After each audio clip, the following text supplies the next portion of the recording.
వినగానే చాలా మందికి నోట్లో నీళ్లు ఊరుతాయి. దానికి ఉన్న క్రేజ్ అంతా ఇంత కాదు మరి. చిన్నారుల నుంచి ముసలి వాళ్ళ వరకు వయసుతో సంబంధం లేకుండా ఆవురావురమంటూ లాగించేస్తారు. పుల్ల పుల్లగా ఘాటుగా ఉన్న పానీపూరిని నోట్లో వేసుకోగానే పోయిన ప్రాణం తిరిగొచ్చినట్లుగా అనుభూతి చెందిన వారు లేకపోలేదు. తొలినాళ్లలోనే ఉత్తర భారతదేశంలో మొదలైనట్లుగా చెప్పుకుంటున్న ఈ చిరుతిండి క్రమేపీ భారతదేశం అంతా వ్యాపించింది. అక్కడితో ఆగకుండా బంగ్లాదేశ్, నేపాల్ లాంటి పొరుగు దేశాల్లోకి తమ ఉనికి చాటుకుంది.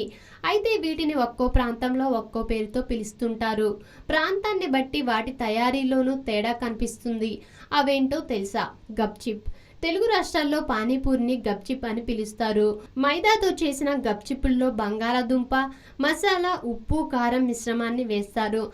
అందులో పుదీనా, చింతపండు, మిరియాలు తదితర దినుసులతో తయారు చేసిన నీరును పోస్తారు. కొన్ని చోట్ల బంగాళాదుంపల మిశ్రమానికి బదులు బఠానీతో చేసిన చాట్ను చేస్తారు. తెలుగు రాష్ట్రాల్లోనే కాకుండా ఒడిశా, జార్ఖండ్లోని దక్షిణ ప్రాంతం, ఛత్తీస్గఢ్ రాష్ట్రాల్లోని గప్చిప్లనే పిలుస్తారు. పానీపూరి ఈ పదాన్ని ఎక్కువగా మహారాష్ట్ర, గుజరాత్, మధ్యప్రదేశ్, కర్ణాటక, తమిళనాడు, నేపాల్లోని కొన్ని చోట్ల వాడుతుంటారు. అయితే ఆయా రాష్ట్రాల్లో ఒక్కో చోట దీని రుచి ఒక్కో విధంగా ఉంటుంది. ముంబైలో బఠానీలను బాగా ఉడకబెట్టి వాటిని మిశ్రమంగా తయారు చేసి పానీపూరిలో వాడతారు. చింతపండుతో తయారు చేసిన నీటిని ఉపయోగిస్తారు. కొన్ని చోట్ల టమాటా సాస్ కూడా వినియోగిస్తారు. గుజరాత్లోని బంగాళాదుంపలతో పాటు ఉడికించిన పెసలు, ఖర్జూరా ముక్కలను పానీపూరిలో వేస్తారు. పుచ్కా. పానీపూరిని పశ్చిమ బెంగాల్, అస్సాం రాష్ట్రాల్లో పుచ్కా అని పిలుస్తారు. బంగ్లాదేశ్లోని చాలా ప్రాంతాల్లోని ఇదే పేరు వాడుకలో ఉంది. అయితే ఇది రుచిలో పానీపూరి కంటే భిన్నంగా ఉంటుంది. ఇక్కడ ఉడికించిన బంగాళాదుంపలనే వాడతారు. పుచ్కాలో ఉపయోగించే నీరు కూడా అటు తీయగా కాకుండా ఇటు వగరుగా కాకుండా మధ్యస్థంగా కాస్త ఘాటుగా ఉంటుంది. సాధారణ పానీపూరిల కంటే ఇక్కడ వాడేది కాస్త పెద్దదిగా ఉంటాయి. గోల్ గప్కే. ఈ పదం ఉత్తర భారతదేశంలోని ఎక్కువగా వినిపిస్తుంది.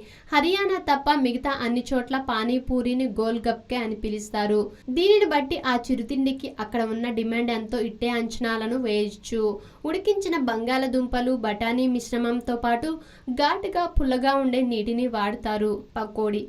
గుజరాత్లోని కొన్ని ప్రాంతాల్లో పానీపూరిని పకోడీ అని పిలుస్తారు. అలానే మనం నూనెలో వేయించుకునే పకోడాగా భయపడితే మీరు పప్పులో కాలేసినట్లే. పకోడీలు టమాటా సాస్ కు బదులుగా ఘాటుదనం కోసం ఉల్లిపాయలు, పచ్చిమిరపకాయలు ముక్కలు ఉపయోగిస్తారు. పటాషి.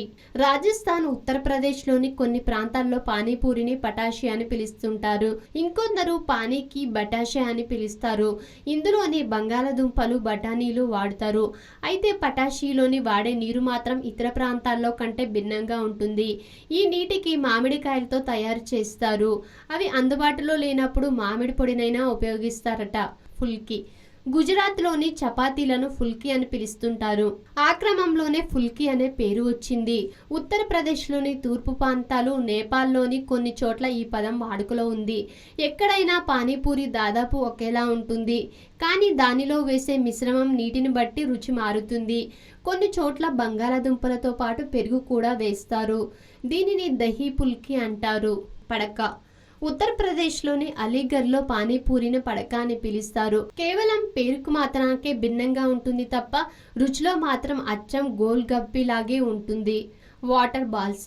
పానీపూరిని ఏమని పిలవాలో తెలియక వారు కాస్తో కూస్తో ఆంగ్ల పరిజ్ఞానం ఉన్నవారు వీటిని వాటర్ బాల్స్ అని కూడా పిలుస్తుంటారు. ఆధునిక జీవితం, అనారోగ్య సమస్యలు, ప్రతి ఒక్కరికి ఏదో ఒక తెలియని సమస్య. చిన్న చిన్న చిట్కాలతో మంచి ఆరోగ్యాన్ని మీ సొంతం చేసుకుందాం అనుకుంటున్నారా?